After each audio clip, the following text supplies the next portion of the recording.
Hello and welcome to our second lesson on HTML elements and tags. Today we're going to look at how to format our font. In the past it was quite drab and dreary, the same old font.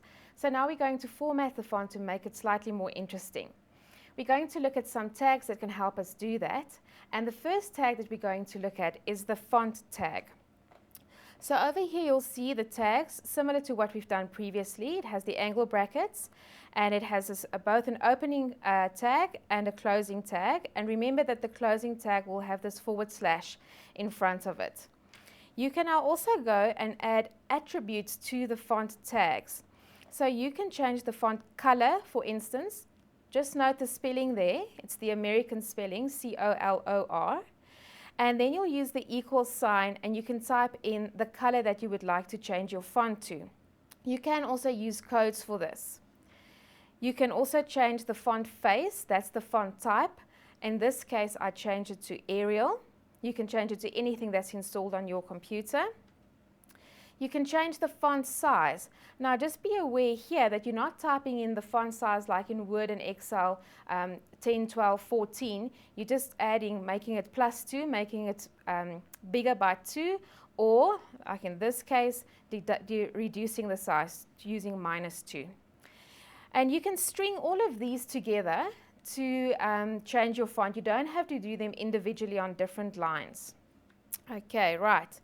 We're going to look at what that looks like in a minute. It's important to also now note that your HTML page has a specific structure. So you'll see that you should always start with HTML. We spoke about this in the previous lesson.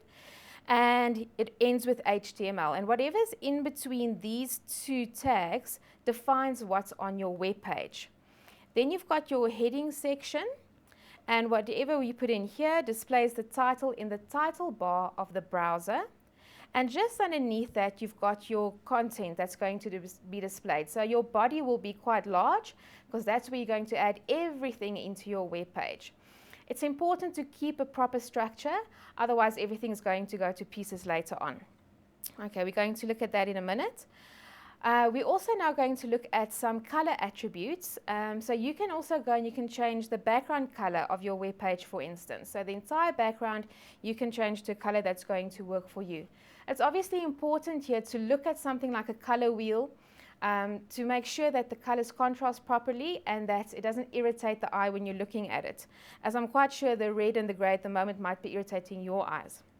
Okay, you can also change the text that you're going to use in the body of your web page. And for instance, here I've changed it to yellow so it stands out nicely so you can see it on screen.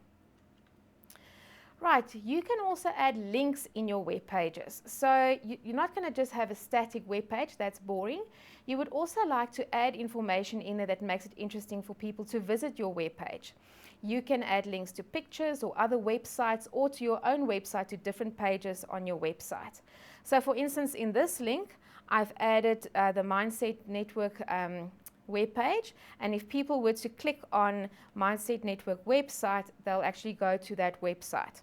So this tag starts with an A, there's a space, and then href. So that's the reference. Where's the hyperlink going to point me to? And in this case, it's going to point me to http://mindset.co.za. So you'll need to know the URL of the link that you're putting in. Okay, and also remember, just note here that this kind of tag has a closing tag right at the end that you'll need to put in. You can add images to your page. Thank heavens. Can you imagine how it would look without any pictures? That's what we use the internet for anyways. We want to see images, we want to find movie clips, that kind of thing. And at a basic level, you can start by adding some images to your web page. And to do this, you're going to use the following tag. You're going to use IMG, which is short for image, SRC, which is your source, and then you're going to tell the computer where you have saved your picture. So you must have the picture on your local computer, and then you're going to put in the path to find that particular picture and then insert it into your HTML code. You can also add attributes to these pictures. So here we've got our picture, but we're also going to align our picture to the left of our web page. You can obviously align it to the center or right, or whatever works for you. You can change the height of your picture, so you can change the settings of the picture, the height and the width, for instance. And then there's also an attribute H space and V space. And this will add some open space around your picture. It's just to isolate your picture so there's no text that overlaps over it, so it doesn't look cluttered on your screen. Right, so that's your H space and your V space. And then, of course, you can add a border to your picture as well. It always rounds it off a bit. Always a good idea to try and do something like that. Okay, now we're moving on to lists. And don't worry if you're a bit confused at the moment. In a few minutes, we'll quickly look at some HTML code, and you'll see how it all fits together. Right, in HTML, there's two kinds of lists. You've got your unordered list and your ordered list. So let's start with the unordered lists. This is your bulleted list, okay? And you'll see the tag is UL for unordered, and it has a closing tag /UL. Within these tags, you will need to add your list items. That's an LI in the tag. And for instance, here, we're going to have a bullet, and next to it, we're going to have the word teach. And then the second bullet will have the word learn next to it. So this is your unordered list. Then we also have our numbered or ordered list. So now, instead of just having a bullet, you can have numbers or letters. That actually puts it all in the correct order. And instead of the UL, we now have the OL for ordered list, and we also need to close that tag again. The middle section looks exactly the same as your unordered list. You're just going to insert your list items like teach and learn, and you can add as many as you want to. Right, okay, we can also add attributes to our list tags. So for instance, for our unordered list, we can add the type disk or square or circle, and that's what the actual bullet will look like. So you can either have a little circle or a little square or a little disk. Right, so just take note of that. With your ordered list, you can also, let me just go to ordered or unordered list rather, you can also add some attributes. And here you've got some codes that you'll have to work with. So type equals, if it's a capital A, it means that your numbers will be a capital A, B, C, D. If it's a small a, it will be small letters A, B, C, D. If it's a 1, it will be numbered. This is a capital I, by the way. I know it looks like a 1, but it's a capital I. And this will insert Roman numerals instead of the traditional 1, 2, 3 or ABC. And then your lowercase I will also insert Roman numerals, but now it will be lowercase.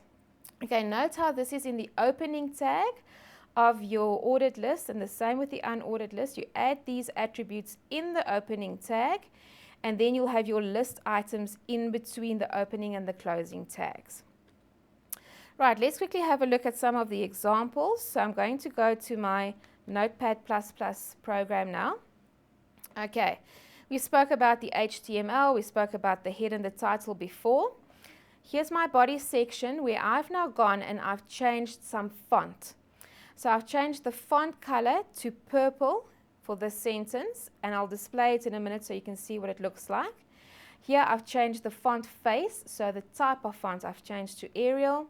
Here I've increased and decreased the font size, and then here I've put them all together in one sentence or in one tag to actually apply different settings at the same time. Right, so I'm quickly going to run this, and I'm going to run this through Chrome. So let's launch this in Chrome. And this is what your web page will look like. Right, so there's this sentence is purple, okay? This sentence is displayed using Arial font type. Font size +2, font size -2, and you can see what a big difference that +2 and -2 can make to the font size on your screen. And then here's the last sentence where I combined a couple of the attributes in one sentence. Okay, let's also quickly have a look at the other one here. Okay, here we've gone and we've added the usual HTML, the head, the title that you should be aware of at this point. But in the body, we've added attributes to change the background color, for instance. So here we've changed the background color to gray. And note the spelling of gray there, please. And I also specified that the text on my actual web page, everything that's going to be typed on my text should be yellow. Okay. Then we've added a hyperlink, the Ahref link over here, and I've typed in the URL. So when people click on these words, Mindset Network website, it's going to take them to the Mindset Network website. Just below that, or to the side, I've added an image of the logo of Mindset Network. And if I scroll across the screen, I've added all those attributes that we spoke about earlier. I've aligned the picture, I've changed the height and the width, the horizontal space and the vertical space around the picture, and I've added a border to the picture as well. Just note here, the color of the border will depend on the color of the text that you specified in the body tag over here. So that border is going to be yellow as well. Right, then we did lists. So we add an unordered list, so that's a bulleted list, and I added 2 here, teach and learn, and I added an attribute. So I said to the computer, listen, I want the bullets, but I want it to be displayed as a square. Right, then I have an ordered list, so here we'll have some numbering.